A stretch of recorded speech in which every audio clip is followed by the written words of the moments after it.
যেই ছবি এত ব্যবসা সফল, বাংলাদেশের মেগা স্টারের ছবি, সেই ছবিতে ভাই আমি ন্যূনতম কয়টা টাকা, তো আমি টাকাটা পাইলাম না কেন? আমার তো নিজেকে এখন আজকে থেকে হিরো মনে হইতেছে। একটা 17 কোটি টাকা 20 কোটি টাকার ছবি আয় করছে 50 কোটি, হ্যাঁ, আর আমি কথা বলতেছি ভাই একটা ছোট একটা চরিত্র।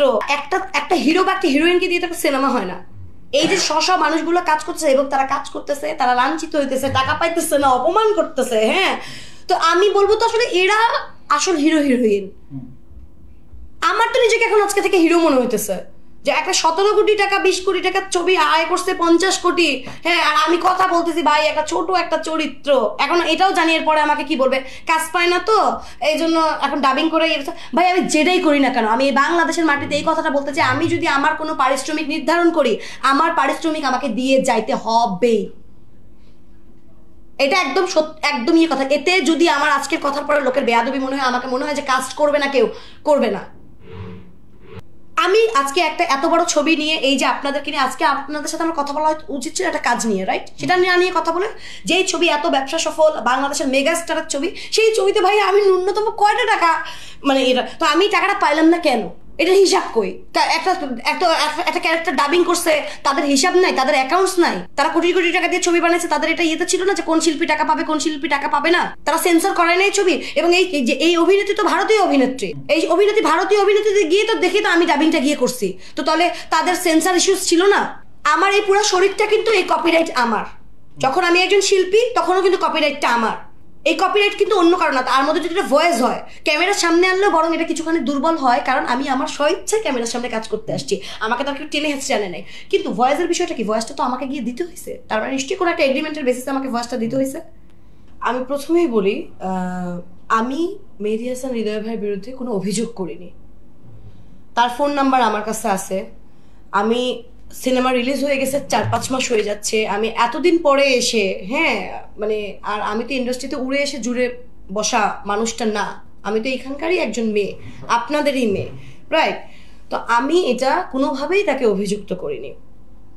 আমি হৃদয় ভাই যে আমাকে পারিশ্রমিক দেয়নি এটা নিয়েও কিন্তু আমি কোনো কথা বলিনি। আমি কথা বলছি এটা ঠিক যে আমি বরবাদ সিনেমায় একটা চরিত্রে ডাবিং করি, ইধিকা পালের বোনের চরিত্রে। আমি তো ডাবিং আর্টিস্ট না, সামহাও তো আমাকে কেউ ফোনটা করেই তো আসলে যে এই কাজটা করতে হবে বিধাই তো আমাকে স্টুডিও পর্যন্ত নিয়ে যাওয়া হয়, রাইট? তো সেখানে সে পরিচয় দিচ্ছে যে আমি হৃদয় ভাই রেডি বলছি, আর হৃদয় ভাই এখন ব্যস্ততার জন্য আপনাকে ফোন করতে পারতেছে না, আপনারা এসে এই ডাবিংটা করে দিতে হবে, এটা বলছে। আমি বলছি ওকে ফাইন, তাইলে তোমরা তো এত বড় বাজারে ছবি করতেছো, এটা টাকা পয়সা কার সাথে কথা বলবো, তোমার সাথে কথা বলবো নাকি হৃদয় ভাইয়ের সাথে কথা বলবো? তো বলছে না আপুতলা ভাইয়ের সাথে আমি কথা বলে জানাচ্ছি। তার নাম ওকে ফাইন, ঠিক আছে। তারপর বলো ভাইয়া জানতে চাইছে এক্সপেকটেশন কি, তো আমি আমার একটা অ্যামাউন্টের কথা বলছি, বলছে আপু এরকম তো এত টাকা বাজেট নাই, একটু কমায় টমায়। আমি ওকে ফাইন। এটা তো আসলে দেখেন আমি কথাটা কিন্তু বলছি মজার করে, কারণ আমি তো ডাবিংটা আসলে করবো, রাইট? আর আমি তো ভয়েস আর্টিস্ট না, আমি আবারও বলতেছি। তো আমাকে যদি আমার কোনো কিছু কোনোখানে কন্ট্রিবিউশনে যদি একটা এত বড় প্রজেক্টটা যদি আমি করতে পারি, এটা তো একটা শিল্পী হিসেবে আমার জন্য একটা ভালো বিষয়। তো আমি বলছি ওকে ঠিক আছে। তারপর সবকিছু হলো, ও আমাকে সেদিনই রাতে ডাবিং করতে যেতে বলে। আমি সেদিন যাই না, আমি পরের দিন যাই। পরের দিন গিয়ে আমি অলমোস্ট 4 ঘন্টার মতন ডাবিং করে চলে আসি। সে আমাকে নিজে থেকে বলে যে আপু ভাইয়া বলছে টাকাটা বিকালবেলা বিকাশ করে দেবে। আমি সেই ওকে, কোনো সমস্যা নেই। এরপরে আমি কিন্তু ওকে আগামী 3-4 দিনও তখন ফোন করিনি। ও আমাকে 3 দিন পরে ফোন করে বলতেছে, তখন আমি শ্রীমঙ্গলে যে মাত্র নেমে শুটিং করতেছি, আমাকে বলছে আপু আপনি একটু স্টুডিওতে গিয়ে আপনার আর একটা লাইন বলতে হবে, ডাব করে আসেন। আমি বলছি এটা তো আমি যাইতে পারবো না এখন। তো বলছে কি আপু কেন, তাহলে এরকম আমরা তো এরকম, তোমাকে 4 ঘন্টা টাইম দিলাম, তুমি সব চেক করে নিবা না? তখন সে বললো যে না আপু যাইতে হবে। আপনার দেখো আমি শ্রীমঙ্গলে আসছি, আমি আজকে থাকবো, কালকে থাকবো, পরশু দিন আমার এখানে পর্যন্ত, এখানে আমার শুটিং।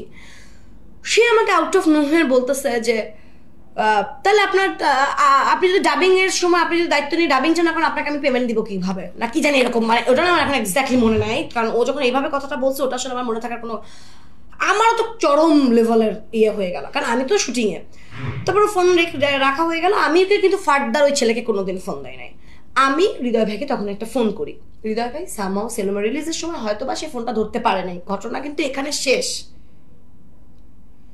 আমার জিনিসটা মাথায় আছে, কারণ আমাকে তো কেউ একজন এভাবে এটা করতে পারে না, কেন আমি জিনিসটা কোনো না কোনো দিন হৃদয় ভাইয়ের সাথে আমার এর আগে কাজ হয়েছে, সেই অভিজ্ঞতা আমার খুবই ভালো, খুবই ভালো। সেখানে কোনো পারিশ্রমিক নিয়ে কোনো সমস্যা নেই, আমরা লেট নাইট শুট করছি, সে গাড়ি দিয়ে আগায় দেয়, মানে এভরিথিং ওয়াজ সো নাইস। তাহলে আমার তো খামাখা আউট অফ নো হ্যার আমার তার বিরুদ্ধে অভিযোগ করার কোনো মানেই নাই, মানে প্রশ্নই আসেনি এটা আমি কেন করবো। তো ভাইয়ের সাথে কোনো না কোনো সময় দেখা হবে, দেখা হলে বলবো। এরপরে আমি ছবিটা আমি দেখতে যাই, যে ছবি আমি এমনিতেও দেখতাম, তাছাড়াও আমি ছবিটা দেখতে যাই যে আসলে ওখানে আমার ভয়েসটা রাখা হয়েছে কি হয় নাই, এটা দেখার জন্য। যে কারণ আমি তো কোনোদিন না কোনোদিন এটা বলবো, আমি তো এটা তক্কে তক্কে আছি, কারণ আমাকে কেউ এভাবে অপমান করতে পারে না। কিন্তু তখনও যেহেতু আমি শুটিংয়ে ছিলাম, হয়তো আমি যদি শুটিংয়ে না থাকতাম, হয়তো আমি এটা নিয়ে ওই ছেলে কে কই কি খুঁজে বের করে আরো কিছু বলার আমি আসলে সময়টা পাই নাই। সত্যি কথা বলতে আমরা আসলে শুটিংয়ে গেলে অন্য কিছু নিয়ে মাথা কামানোর জন্য এতখানি সময় আমাদের থাকে না। আমি এমনিতে কথা বলতে বলতে বলতেছি যে এত বড় বড় সিনেমা হচ্ছে, এত কিছু হচ্ছে, এমনিতে তো আসলে শিল্পীদের এখন একটু কাজ কম, আমরা নানান রকম ঝামেলার মধ্যে দিয়েছিলাম যে এত কিছু হচ্ছে। তো কিন্তু আমার তো মনে হয় যে যারা যারা এগুলো প্রডিউস করতেছে বা যে প্রতিষ্ঠানটা থেকে কাজ হচ্ছে তাদের আসলে আরো একটু দায়িত্বশীল হওয়া দরকার। কারণ 5 কোটি 7 কোটি 10 কোটি টাকা খরচ করে ফেলতেছে, কে টাকা পাচ্ছে কে টাকা পাবে না, মানে আপনার কাছে সমস্ত হিসাবটা থাকবে না। এটা তো মানে এরকম ছবি না যে আমি 50, যেটা আমি যদি বলি যে না অনুদানের একটা ছবি 50 লাখ টাকা পাইছে কি 70 লাখ টাকা পাইছে, জোর করে আরেকজন প্রডিউসার টেনে নিয়ে এসে এরকম কাজ করছে, বাজেটের সমস্যা। এটা বাজেটেরও সমস্যা না, আমি তো টাকাটা ডাবিং করছি এবং আমি আমার পারিশ্রমিকটা পাইনি, দ্যাট ইজ ট্রু।